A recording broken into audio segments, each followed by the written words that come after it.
Welcome to ചിത്താവി delights. നമ്മളിപ്പോൾ അല്ലുലയിലേക്കാണ് പോകുന്നത്. ഏകദേശം ഒരു 8 മണിക്കൂറോളം യാത്രയുണ്ട്. വൈകുന്നേരം ഒരു 6 മണിയൊക്കെ ആയപ്പോൾ ഇറങ്ങി. അങ്ങനെ ഫുഡൊക്കെ കഴിച്ച് ഒരു 10 മണിക്കൂറൊക്കെ എടുത്തിട്ടാണ് നമ്മൾ അല്ലുലയിൽ എത്തുന്നത്. ഒരു കോട്ടയാട് വില്ലയായിരുന്നു നമ്മൾ ബുക്ക് ചെയ്തിട്ടുണ്ടായിരുന്നത്. ഒരു 10 റൂംസും ഒരു സെൻട്രൽ സ്പേസും ഒക്കെ ആയിട്ട് എന്തായാലും നമ്മൾ റൂമിൽ എത്തിയിട്ടുണ്ട്. അത്യാവശ്യം നീറ്റ് ആൻഡ് ക്ലീൻ ആയിട്ടുള്ള ഒരു റൂമാണ്. That means I like it most. അപ്പോൾ റൂമൊക്കെയാണ്, ഭയങ്കര ടയർഡാണ്, ഒന്ന് ഉറങ്ങട്ടെ.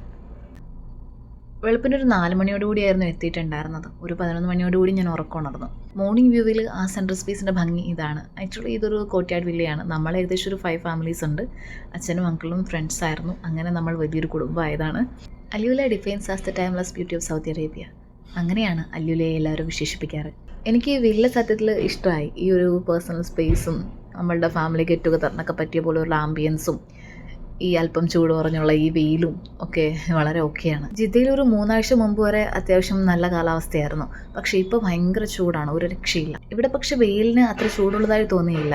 ഒരു വാമപ്പ് പോലെ കുറച്ച് നേരം വെയിലത്തൊക്കെ ഇരുന്ന് രാവിലെ അച്ഛനും അങ്കിളും കൂടി പോയി പുൽത്തമീസൊക്കെ വാങ്ങിച്ചിട്ട് വന്നിരുന്നു. അപ്പോൾ പിന്നെ നമ്മളത് കഴിച്ചു, പോകാൻ വേണ്ടി റെഡി ആയിട്ടുണ്ട്. ചെറിയ എന്തോ കാര്യത്തിന് മൂഡ് ഓഫ് ആയിരിക്കുന്നതന്നെ നോക്കിയിട്ട് ഹായ് ഒക്കെ പറഞ്ഞു. അങ്ങനെ എന്തായാലും നമ്മൾ അല്ലുലയിലെ വിശേഷങ്ങളിലേക്ക് പോവുകയാണ്. 3 കാറുകളിലായാണ് നമ്മൾ വന്നത്. 11 പേരടങ്ങുന്ന ഒരു കൊച്ചു ഫാമിലിയാണ് നമ്മുടെ 2 പേരുടേതും കൂടി. കളിയും ചിരിയും തമാശകളും കളിയാക്കലുകളും ഒക്കെയായി നമ്മൾ ഇറങ്ങുകയാണ്. സൗദി അറേബ്യയിലെ നോർത്ത് വെസ്റ്റേൺ പാർട്ടിലാണ് അല്ലുല ലൊക്കേറ്റ് ചെയ്തിരിക്കുന്നത്. അല്ലുലയെ പറ്റി കുറച്ചുകൂടി ഭംഗിയായി പറയുകയാണെങ്കിൽ, ഒരു പടി നീങ്ങിയാൽ ചരിത്രം സംസാരിക്കും, മറ്റൊരു പടി നീങ്ങിയാൽ കല്ലുകളും പാറകളും കലയായി മാറും. അത്രത്തോളം മാസ്മരികവും രഹസ്യപരവുമായ ഒരു സ്ഥലമാണ് അല്ലുല. ഇത് ഞാൻ പറഞ്ഞതല്ല, എങ്ങോ പറഞ്ഞു കേട്ടതാണ്. ഇവിടേക്ക് ആളുകളെ ആകർഷിക്കുന്നതിൽ ഏറ്റവും കൂടുതൽ പങ്കുവഹിക്കുന്നത് മദൻസലയും ഇവിടുത്തെ പ്രകൃതി ദൃശ്യങ്ങളും ഡഡാ ലിഹ്യാനും അല്ലുലയിലെ ഓൾഡ് ടൗണുകളും വിൻഡ്രറ്റ് ടെൻഡോറ പോലുള്ള സെലിബ്രേഷൻസും ഒക്കെയാണ്. ഇവിടെ ഏറ്റവും ഭംഗിയുള്ളത് എന്താണെന്ന് അറിയാമോ? ആരോ കൊത്തിവെച്ചതുപോലെയാണ് ഇവിടുത്തെ ശിലകളൊക്കെയും. നിങ്ങൾക്ക് നോക്കുമ്പോൾ കാണാം, പാറക്കൂട്ടങ്ങൾക്കൊക്കെ പല ആകൃതികളാണ്. ഈ ആകൃതികൾക്കനുസരിച്ച് ഇവിടെ പാറകൾക്ക് പേരുകളും നൽകാറുണ്ട്. ഒക്ടോബർ മുതൽ മാർച്ച് മാസം വരെ ഇവിടെ തണുപ്പായിരിക്കും. ഇപ്പോൾ ജിദ്ദയിൽ കാലാവസ്ഥ മാറിയിട്ടുണ്ട് എന്ന് പറഞ്ഞില്ലേ, അതുപോലെ തന്നെ ഇവിടെയും ചൂട് ആരംഭിച്ചിട്ടുണ്ട്. പക്ഷേ ജിദ്ദയിലേതുപോലെ അത്രയും കാഠിന്യമുള്ളതല്ലെന്ന് മാത്രം. അല്ലുലയിലെ ഈ പാറകളൊക്കെ ലക്ഷക്കണക്കിന് വർഷങ്ങൾക്ക് മുമ്പ് പ്രകൃതിദത്തമായ രീതിയിൽ രൂപപ്പെട്ടവയാണെന്നാണ് പറയുന്നത്. കോടാനുപേരായ വർഷങ്ങളായി കാറ്റും മഴയും കൊണ്ട് രൂപപ്പെട്ടതാണത്രേ. അല്ലുലയിലെ പാറകൾക്ക് മേൽ 100 കണക്കിന് വർഷങ്ങൾക്ക് മുമ്പ് മനുഷ്യൻ രേഖപ്പെടുത്തിയത് ചരിത്രം തന്നെയാണെന്നാണ് പറയുന്നത്. ഈ പ്രദേശം ഭൂമിയിൽ ഏറ്റവും വലിയ പാറ രൂപങ്ങളിലൊന്നാണ്. ജിയോളജിക്കൽ ടൈം സ്കെയിലും വളരെ പ്രധാനപ്പെട്ട സ്ഥലമാണിത്. ചരിത്രവും മതവും ആചാരങ്ങളും സംസ്കാരങ്ങളും അതിൻ്റെ തുടക്കവും ഒക്കെ മനസ്സിലാക്കാൻ ഇത് സഹായിക്കുന്നുണ്ട്. ഇവിടുത്തെ പാറകളൊക്കെ സാൻഡ്സ്റ്റോൺ ഫോർമേഷൻസ് ആണ്. അതായത് വർഷങ്ങൾ പഴക്കം കൊണ്ട് ഇങ്ങനെ ഒരുപാട് മഴയും വെയിലും ഒക്കെ കൊണ്ട് പ്രകൃതിദത്തമായ രീതിയിൽ മാറി വന്നു എന്നൊക്കെയാണ് പറയപ്പെടുന്നത്. രൂപപരമായിട്ട് ഗ്രാനൈറ്റ്, സാൻഡ്സ്റ്റോൺസ്, ലൈംസ്റ്റോൺസ് തുടങ്ങിയ പാറകളാൽ സമ്പന്നമാണ് ഈ പ്രദേശം. ഓരോ ശിലയും കാലത്തിൻ്റെ സാക്ഷ്യങ്ങളാണ്. എനിക്കിതൊക്കെ വലിയ വലിയ അത്ഭുതങ്ങൾ പോലെയാണ് തോന്നുന്നത്. ഇങ്ങനെ കുറേ കാലങ്ങളൊക്കെ എടുത്തുണ്ടായ പാറകളും അതിൻ്റെ പുറകിൽ കൊത്തിവെച്ച കുറേ സംസ്കാരങ്ങളും ഒക്കെ. ആക്ച്വലി ഇതൊക്കെ വൺ ടൈം എക്സ്പീരിയൻസ് ചെയ്യേണ്ട സാധനങ്ങൾ തന്നെയാണ്. അല്ലുലയെക്കുറിച്ച് അറിഞ്ഞപ്പോൾ തന്നെ എനിക്കിവിടേക്ക് വരണമെന്ന് തോന്നി. ഞാൻ വരണം, എക്സ്പീരിയൻസ് ചെയ്യണം, സന്തോഷമാകണം, തിരിച്ചു പോകണം എന്നതിനപ്പുറത്തേക്ക് നിങ്ങൾ കൂടി കാണണം, നിങ്ങൾക്ക് കൂടി ഒരു അനുഭവമാവണം എന്നൊക്കെയുള്ള ആഗ്രഹം എനിക്കുണ്ടായിരുന്നു. ഈ കാണുന്ന വീടുകളൊന്നും പഴമയിൽ കുതിർന്നതല്ല. ഇതൊക്കെ ഇപ്പോൾ വന്ന വീടുകളാണ്, അല്ലെങ്കിൽ ഫ്ലാറ്റുകളാണ്. പക്ഷേ പണ്ടത്തെ അല്ലുലയിലെ വീടുകളൊക്കെ മണ്ണുകൊണ്ട് നിർമ്മിച്ചതാണ്. അല്പം കൂടി മുന്നിലേക്ക് പോവുകയാണെങ്കിൽ നിങ്ങൾക്ക് ഈന്തപ്പനകൾ കാണാം. ഇവിടുത്തെ ഈന്തപ്പഴത്തിന് പ്രത്യേക ഡിമാൻഡാണ് എന്ന് പറയുന്നു. അല്ലുല ഡേറ്റ്സിന് വേണ്ടിയിട്ട് പ്രത്യേകമായിട്ട് വെബ്സൈറ്റിൽ അവരത് ഓൺലൈൻ സെയിൽ നടത്താറുമുണ്ട്. ഇതൊക്കെ ഓർത്ത് മുന്നിലേക്ക് പോകുമ്പോഴാണ് ഒരു അതിഥിയെ കണ്ടത്. അവിടെ ഒരു ഒട്ടകം നിൽക്കുന്നുണ്ട്. കാണുവാനുള്ള കൗതുകം കൊണ്ടായിരിക്കും ആളുകളൊക്കെ അതിന് ചുറ്റും കൂടി നിൽക്കുന്നു. എനിക്കും കൗതുകം കുറവൊന്നും ആയിരുന്നില്ല, എനിക്കൊപ്പമുള്ളവർക്കും അത് കുറവായിരുന്നില്ല. എന്തായാലും ഞാൻ ഇറങ്ങി. നന്നായിട്ട് സെൽഫിക്കൊക്കെ പോസ്റ്റ് ചെയ്യുന്ന വളരെ സ്നേഹമുള്ളൊരു ഒട്ടകമായിരുന്നു. നമ്മെ ഒരു രീതിയിൽ അത് ഉപദ്രവിക്കുന്നുണ്ടായിരുന്നില്ല. മാത്രമല്ല അതെല്ലാ രീതിയിലും സഹകരിക്കുന്നുണ്ടായിരുന്നു. ഒന്നിൽ കൂടുതൽ ഒട്ടകങ്ങളുണ്ടായിരുന്നു കേട്ടോ. എന്തായാലും ഈ ഒട്ടകമാണ് മെയിൻ.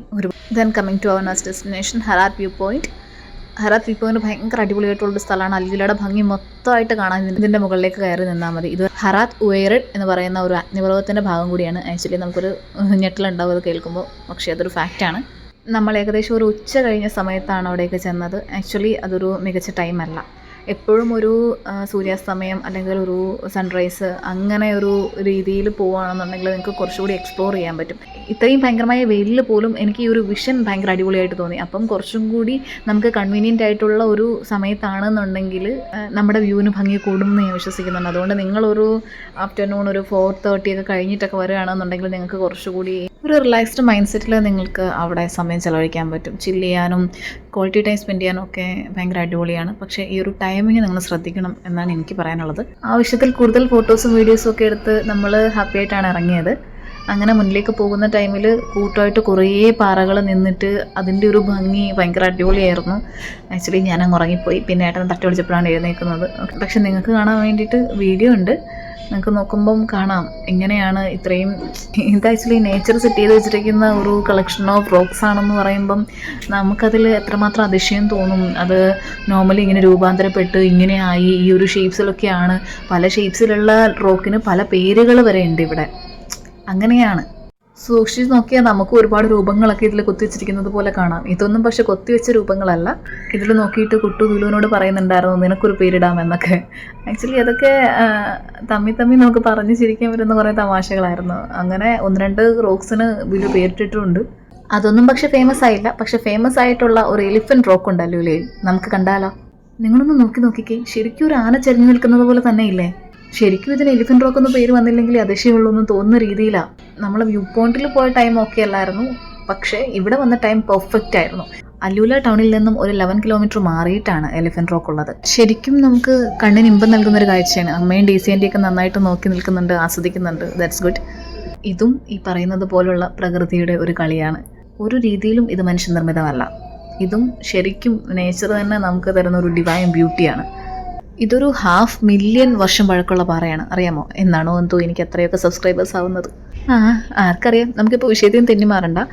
ഇവിടെ ആക്ച്വലി കഫ്റ്റീരിയാസ് ഒക്കെ ഒരുപാടുണ്ട്. അതുപോലെ തന്നെ പല പല ഡിഷസും സാൻഡ്വിച്ചും അങ്ങനെയൊക്കെ പ്രൊവൈഡ് ചെയ്യുന്നുമുണ്ട്. കുറച്ച് സ്ഥലപരിമിതി ഉണ്ട് കേട്ടോ. ഇരിക്കാനുള്ള സ്ഥലം കുറവാണ്. അതായത് വരുന്ന ആളുകളെ അപേക്ഷിച്ചിട്ട് ഇരിക്കാൻ ചെയർസൊക്കെ വളരെ കുറവാണ്. പക്ഷേ നമുക്കൊരു ഷെയർ കിട്ടിയിരുന്നു. നമ്മൾ കുറേ സമയം ഇവിടെ സ്പെൻഡ് ചെയ്തു. ഇവിടെ ഒരു സൺസെറ്റ് ടൈമിലൊക്കെ വരികയാണെന്നുണ്ടെങ്കിൽ ഭയങ്കര അടിപൊളിയാണ്. കാഴ്ചയിലൊക്കെ ഈ ലൈറ്റ്സൊക്കെ തെളിഞ്ഞിട്ട് ഈ ഒരു റോക്ക് ഇങ്ങനെ ചുവന്ന നിറത്തിൽ കാണുമ്പം ഭയങ്കര ഭംഗി ഫീൽ ചെയ്യും. നമുക്ക് കുറേ നേരം ഇവിടെ ഇരിക്കാൻ പറ്റി, ചില്ല് ചെയ്യാൻ പറ്റി. അങ്ങനെ ഇവിടുത്തെ കഫ്റ്റീരിയാസൊക്കെ അത്യാവശ്യം നല്ലതാണ്. നമ്മൾ സോൾട്ടിൽ നിന്നാണ് വാങ്ങിയത്. അവിടെ നമ്മൾ കുറച്ച് കോൾഡ് കോഫിയും മോച്ചയൊക്കെ ട്രൈ ചെയ്തിട്ടുണ്ടായിരുന്നു. ഇനി നമ്മൾക്ക് കുറേ സമയം ഇരിക്കാൻ തോന്നി. പോകാനേ തോന്നാത്ത രീതിയിലായിരുന്നു അവിടുത്തെ ആംബിയൻസ്. പൊട്ടറ്റോ ചിപ്സും മറ്റുമായിട്ട് നമ്മൾ അങ്ങനെ കുറച്ച് സ്നാക്സും വാങ്ങി. എന്തായാലും അതൊക്കെ കഴിഞ്ഞു. സമയം പോയത് അറിഞ്ഞതേയില്ല. അത്ര നല്ല ആംബിയൻസ് ആയിരുന്നു, നല്ല രസമായിരുന്നു. ഇപ്പോൾ അതാ നേരമൊക്കെ ഇരുട്ടി. നോക്ക് ആ കാണുന്നതാണ് നമ്മൾ കോഫീസൊക്കെ വാങ്ങിയ കഫ്റ്റീരിയ. എനിവേ എന്തായാലും നൈറ്റ് വ്യൂ ഒക്കെ അടിപൊളിയായിട്ടുണ്ട്. ശരിക്കും ഈ ദിവസം ഒരിക്കലും മറക്കാൻ പറ്റാത്ത ദിവസമാണ്. നമുക്ക് വേണ്ടിയിട്ട് പ്രകൃതി എന്തൊക്കെയാണ് ഒരുക്കി വെച്ചിരിക്കുന്നത് എന്നൊക്കെ അത്ഭുതത്തോടു കൂടിയാണ് ഞാനിന്ന് നോക്കി കണ്ടത്. അപ്പോൾ ഇനിയുള്ള യാത്രകളിലൊക്കെ നിങ്ങളും കൂടെ കൂടുമെന്ന് പ്രതീക്ഷിക്കുന്നു. Please subscribe our channel. Thank U.